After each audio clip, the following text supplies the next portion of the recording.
Welcome to ಮನೆ ಊಟ cooking channel.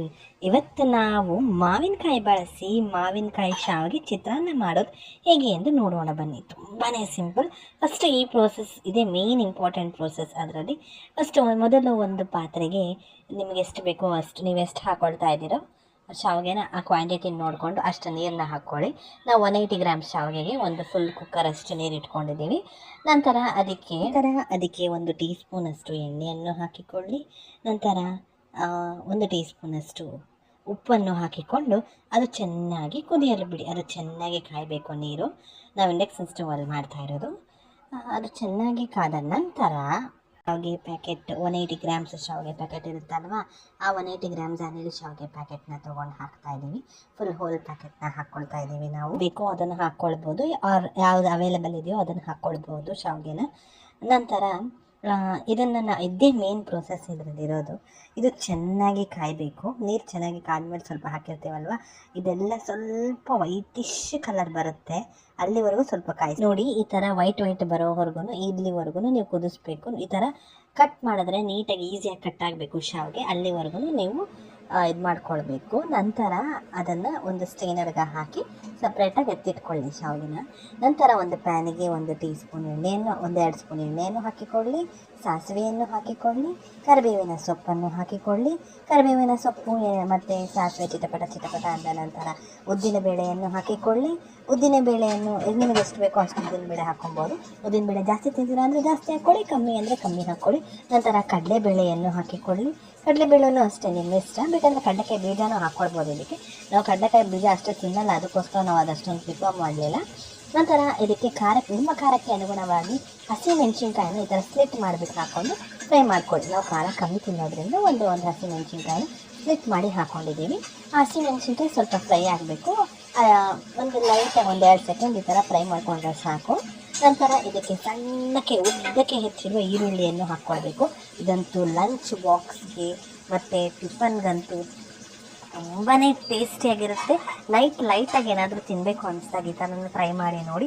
ಮನೆಯವರೆಲ್ಲ ತುಂಬ ಇಷ್ಟಪಟ್ಟು ತಿಂತಾರೆ. ನೋಡಿ, ಈ ಥರ ಈರುಳ್ಳಿನ ಸಣ್ಣಕ್ಕೆ ಹೆಚ್ಚಿರುವ ಈರುಳ್ಳಿನ ಹಾಕ್ಕೊಳ್ಬೇಕು. ಹಾಕ್ಕೊಂಬಿಟ್ಟು ನಾವು ನಿಮಗೆ ರುಚಿಗೆ ತಕ್ಕಷ್ಟು ಉಪ್ಪು, ಯಾಕಂದರೆ ನಾವು ಶಾವಿಗೆ ಬೇಯಿಸೋವಾಗೂ ಉಪ್ಪು ಹಾಕಿರ್ತೀವಿ. ಈಗಲೂ ಉಪ್ಪು ಹಾಕ್ಕೊಳ್ತಾ ಇದ್ದೀರಾ ಅಂದರೆ ನೋಡ್ಕೊಂಡು ಹಾಕ್ಕೊಬೇಕು. ಪುಡಿ ಉಪ್ಪು ಹಾಕ್ಕೊಳ್ತಾ ಇದ್ದೀವಿ. ಈಗಲೇ ಉಪ್ಪು ಹಾಕ್ಕೊಂಡು ಅಂದರೆ ಈರುಳ್ಳಿ ಎಲ್ಲ ಸ್ವಲ್ಪ ಬೇಗ ಸಾಫ್ಟ್ ಆಗುತ್ತೆ ಅಂತ ಅಷ್ಟೇ, ಇನ್ನೇನಿಲ್ಲ. ಇವಾಗಲೇ ರುಚಿಗೆ ತಕ್ಕಷ್ಟು ಉಪ್ಪನ್ನು ಹಾಕ್ಕೊಳ್ಬಿಟ್ಟು ಇದು ಚೆನ್ನಾಗಿ ಫ್ರೈ ಆಗಬೇಕು. ಈರುಳ್ಳಿ ಅಲ್ಲಿವರೆಗೂ ಫ್ರೈ ಆಗಲು ಬಿಡಿ. ನಾವು ಒಂಚೂರು ಬಟಾಣಿ ಇತ್ತು, ಅದಕ್ಕೆ ಬಟಾಣಿ ಹಾಕ್ಕೊಳ್ತಾ ಇದ್ದೀವಿ.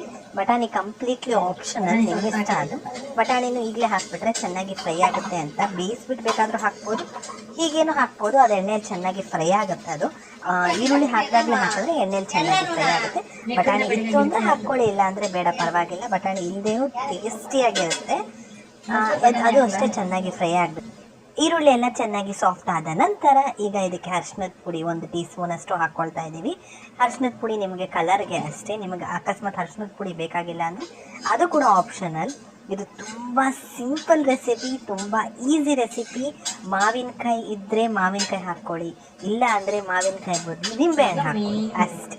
ಮಾವಿನಕಾಯಿ ಇತ್ತು ಅಂದರೆ ಮಾವಿನಕಾಯಿ ಶಾವಿಗೆ ಚಿತ್ರಾನ್ನ ಆಗುತ್ತೆ, ಇಲ್ಲ ಅಂದರೆ ನಿಂಬೆಹಣ್ಣು ಶಾವಿಗೆ ಚಿತ್ರಾನ್ನ ಆಗುತ್ತೆ ಅಷ್ಟೇ. ಇವಾಗ ಮಾವಿನಕಾಯಿನ ತುರಿದಿರೋದು ಹಾಕ್ಕೊಳ್ತಾ ಇದ್ದೀವಿ. ಒಂದೇ ಒಂದು ಮಾವಿನಕಾಯಿ ಇತ್ತು, ಒಂದೇ ಒಂದು ಮಾವಿನಕಾಯಿನ ತುರಿದ್ಬಿಟ್ಟು ಇನ್ನೇನು ಆಫ್ ಮಾಡುವಾಗ ಹಾಕ್ಕೊಳ್ಬೇಕು. ಇದನ್ನು ಈಗ 1-2 ಸೆಕೆಂಡ್ ಈ ಥರ ಕಲಿಸ್ಬಿಟ್ಟು ಆಫ್ ಮಾಡಿಬಿಡಬೇಕು. ತುಂಬ ಹೊತ್ತಿನೆಲ್ಲ ಬೇಯಿಸಬಾರ್ದು. ಮಾವಿನಕಾಯಿ ಹಾಕಿದ್ಮೇಲೆ ನೆನ್ಪಿಟ್ಕೊಳ್ಳಿ. ಇದನ್ನು ಸ್ವಲ್ಪ 1-2 ಸೆಕೆಂಡ್ ಈ ಥರ ಮಿಕ್ಸ್ ಮಾಡಿಬಿಟ್ಟು ನಾವು ಆಫ್ ಮಾಡಿಬಿಡಬೇಕು ಸ್ಟವ್ನ. ಈಗ ನಾವು ಶಾವಿಗೆನ ಬೇಯಿಸಿ ಸ್ಟೇನ್ ಮಾಡಿ ಇಟ್ಕೊಂಡಿರ್ತೀವಲ್ವ, ಅದನ್ನು ಹಾಕ್ತಾ ಇದ್ದೀವಿ. ಇದು ಮಿಕ್ಸ್ ಮಾಡೋದು ಅಷ್ಟೇ, ತುಂಬ ಈಸಿ.